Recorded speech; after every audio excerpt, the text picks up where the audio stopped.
फैसला आपका आज बहुत अहम और तवील मुशावरत जो है वो शाराए दस्तूर पे हुई है जजेस के बीच पे फुल कोर्ट जो कि कल अपना अहम फैसला सुनाएगी सुन्नी इत्तेहाद कौंसिल की मखसूस नशिस्तों के हवाले से।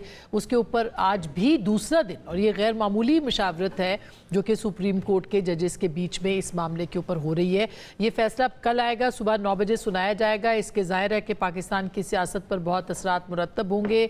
ये एक ऐसा डिसीजन होगा जो कि पाकिस्तान के जो सियासी मौसम है उसकी हिद्दत में शिद्दत पैदा कर सकता है। इसके ऊपर आज के इस प्रोग्राम में हम बात करेंगे। उसके साथ साथ अगर देखा जाए तो पॉलिटिकली और भी बहुत सारे अहम मामलात हैं जो कि चल रहे हैं इस वक्त, और ख़ास करके अगर आप देखें इस केस से पहले पाकिस्तान तहरीक इंसाफ की जानिब से एक तो अदम एतमाद का इजहार जो कि बानी यानी इमरान खान साहब की जानिब से हुआ चीफ जस्टिस के ऊपर, और फिर आज जो लॉयर्स फोरम है पाकिस्तान तहरीक इंसाफ का उसने भी शाराए दस्तूर के ऊपर जो है वो एहतजाज किया और चीफ जस्टिस के खिलाफ नारेबाजी की।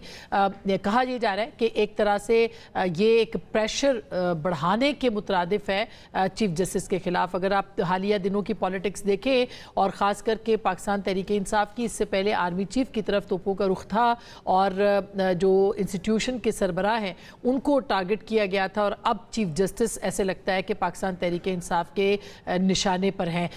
इसके पीछे मकासद क्या है, इसका कितना फ़ायदा होगा, क्योंकि जो पहली पॉलिसी थी उससे पाकिस्तान तहरीक इंसाफ की सियासत को कुछ ख़ास फ़ायदा नज़र नहीं आता। लेकिन बहरहाल अब चीफ जस्टिस के खिलाफ जो मुहिम है, मुनज़्ज़म मुहिम जो कि सोशल मीडिया पे थी, अब वो शाराए दस्तूर पे भी आई है। इस एहतजाज की सूरत ये बढ़ सकता है, ये मामला किसी तहरीक की शक्ल इख्तियार कर सकता है, ये एक अहम सवाल होगा। और कल के फैसले के बाद क्या हो सकता है कि पाकिस्तान तहरीक इंसाफ की फेवर में हो सकता है खिलाफ में हो, लेकिन हर दो सूरतों में चीफ जस्टिस के ऊपर लगता है कि दबाव बढ़ाया जा रहा है तहरीक इंसाफ की जानिब से। इस पर बात करेंगे आज के इस प्रोग्राम में। और इसके साथ साथ जो 190 मिलियन पाउंड स्कैंडल है उसमें परवेज़ खटक साहब ने आज अपनी बयान, उनका मंजर आम पर आया। कल उन्होंने बयान रिकॉर्ड करवाया था और उन्होंने तस्दीक की है कि बंद लिफाफे के अंदर ये आया था मामला और इसको किसी को दिखाया नहीं गया था और उसके बाद इसको मंजूर किया गया है। इसके ऊपर क्या ये हतमी गवाही होगी,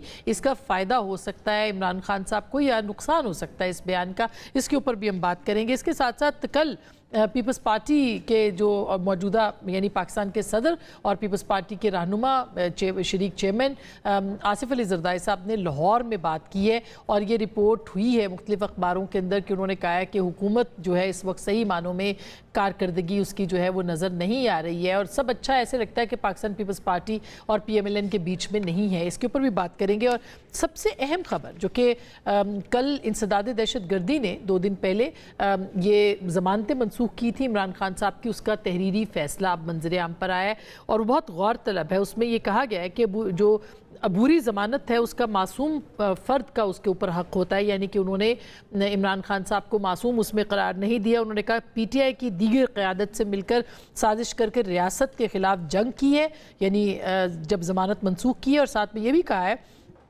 अबूरी ज़मानत उसका हक़ नहीं जिसने हुकूमत का तख्ता उलटने के लिए साजिश की हो। अब इसका मतलब ये कि एक तो हुकूमत के ख़िलाफ़ साजिश, यानी उस वक्त के आर्मी चीफ के ख़िलाफ़ साजिश और हुकूमत के ख़िलाफ़ साजिश, क्या इसका मतलब ये लिया जाए? और इसके साथ साथ जो दहशत गर्दी यानी मुनज़्ज़म जो हमले हुए 9 मई को, उसके अंदर इमरान खान साहब की इन्वॉल्वमेंट के हवाले से ये फ़ैसला कहा जा रहा है कि काफ़ी अहम है। क्या होगा पाकिस्तान की सियासत के अंदर भी? और दूसरी तरफ बिजली के, आपने थोड़ी देर पहले खबर देखी होगी, टैरिफ में 7 रुपये 12 पैसे इजाफा हो गया है। ये बम अवाम के ऊपर गिर रहा है, ये पाकिस्तान के ख्वास पे नहीं गिर रहा है, ये आम लोगों के ऊपर गिर रहा है। इसका भी क्या कोई नतीजा निकलेगा कि नहीं, इस पे बात करेंगे